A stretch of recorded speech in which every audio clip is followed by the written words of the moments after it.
राजेश अपनी भाभी नीलम का लाडला था। नीलम भी राजेश को अपने बेटी की तरह प्यार करती थी। राजेश, लखनऊ वाले मामा जी ने तुम्हारे लिए एक बहुत अच्छा रिश्ता बताया है। लड़की बहुत अच्छी है, अब तुम शादी कर लो।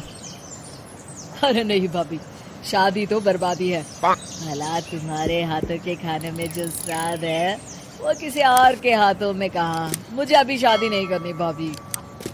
राजेश की ना नुकुर करने के बावजूद घर वाले उसकी शादी करवा देते हैं, लेकिन फिर भी राजेश अपनी भाभी का पल्लू नहीं छोड़ता। वो अपनी पत्नी को बिल्कुल तवज्जो नहीं देता था। उसके लिए उसकी पत्नी सुधा का होना ना होना बराबर था। अरे राजेश, तुम अकेले बाहर जा रहे हो, सुधा को भी लेते जाओ। अरे क्या भाभी, हफ्ते में एक दिन तो छुट्टी मिलती है और आप वो भी खराब करना चाहती हैं। सुधा बाहर जाके क्या करेगी, वो घर में ही ठीक है। वैसे मुझे देर हो रही है भाभी, चलता हूँ मैं। राजेश की इस बेरुखी से सुधा हमेशा उदास रहती थी। फिर एक दिन नीलम इस विषय को लेकर अपने पति से चर्चा करती है। सुनिए जी, राजेश को कब अकल आएगी? वो तो सुधा की बिल्कुल कदर ही नहीं करता। अब आप ही बताइए, ऐसे कैसे चलेगा?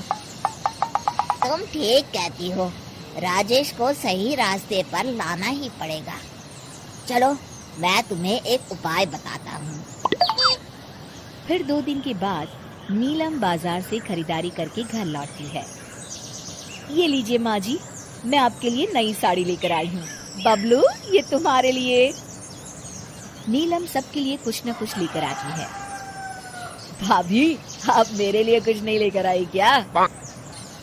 अरे राजेश, तुम क्या समझते हो, मैंने कोई बैंक खोल रखा है या फिर घर के आंगन में पैसों का पेड़ लगा रखा है? तुम हर बात के लिए मुझसे उम्मीद क्यों रखते हो? अब बड़े हो गए हो, अच्छा कमाते हो। क्या भाभी, मैं तो बस। अरे बस भी करो, तुम्हारी ये बच्चे जैसी ना समझ बातें सुनने के लिए मेरे पास बिल्कुल वक्त नहीं है। नीलम राजेश को झिड़ककर वहाँ से चली जाती है। राजेश अचानक अपनी भाभी का ये रूप देख असमंजस में पड़ जाता है। फिर एक दिन नीलम रसोई घर में खाना बना रही होती है कि तभी राजेश वहाँ आता है। भाभी, आज मैंने अपने बॉस से वादा किया है कि उनके लिए आपके हाथों का बना गाजर का हलवा लेकर आऊंगा। आपके हाथ से बने गाजर के हलवे में तो जादू है, जादू। मेरे बॉस तारीफ करते नहीं थकते। प्लीज अब जल्दी से बना दीजिए ना भाभी। नीलम राजेश के ऊपर भड़क जाती है। तुम्हारा दिमाग खराब है क्या? आखिर तुम मुझे समझते क्या हो? इस घर की नौकरानी? जब देखो तब फरमाइश करते रहते हो, भाभी ये बना दो, भाभी वो बना दो। अरे तुम्हारी पत्नी सुधा भी तो इस घर में रहती है, तुम उससे कुछ क्यों नहीं कहते? भाभी, आप इस तरह की बातें क्यों कर रही हैं? अरे बस भी करो राजेश, मेरा दिमाग और मत खराब करो, जाओ यहाँ से। अपनी भाभी का इस तरह बेरुखी भरा बर्ताव देख राजेश को बड़ा बुरा लगता है और वो उदास होकर अपने कमरे में बैठ जाता है। तभी उसकी पत्नी सुधा वहाँ आती है। क्या हुआ जी, आप इस तरह उदास क्यों बैठे हैं? राजेश अपनी पत्नी को सारी बात बताता है। राजेश की बात सुनकर सुधा मुस्कुराती कहती है, बस इतनी सी बात। चलिए जी, मैं आपके बॉस के लिए गाजर का हलवा बना देती हूँ। अरे छोड़ो, तुमसे नहीं हो पाएगा, रहने दो। आप तो बस देखते जाइए जी, अभी आती हूँ मैं। थोड़ी देर के बाद सुधा हलवा बना के राजेश को देती है। फिर राजेश अपने ऑफिस चला जाता है।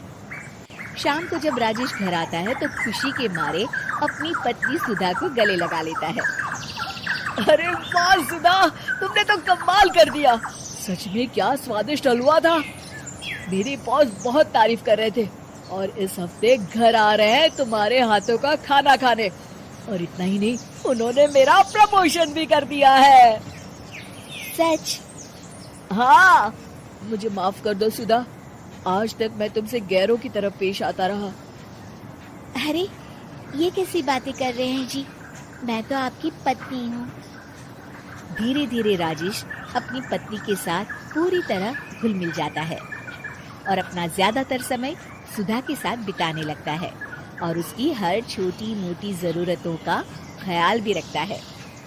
ये देख राजेश के भैया और भाभी बहुत खुश होते हैं। फिर एक दिन राजेश और सुधा बाहर से घूम कर आते हैं। राजेश, सुधा के प्रति तुम अपनी जिम्मेदारी समझो, इसीलिए मैंने तुम्हारे साथ ऐसा बर्ताव किया था। अगर तुम्हें मेरी किसी बात का बुरा लगा हो तो मुझे माफ कर देना। अरे अरे भाभी, ये क्या कह रही हैं? मैं जानता हूँ आप तो मेरे लिए हमेशा अच्छा ही सोचोगी। आखिर आप वर्ल्ड की बेस्ट भाभी जो है। इसे कहते हैं अंत भला तो सब भला।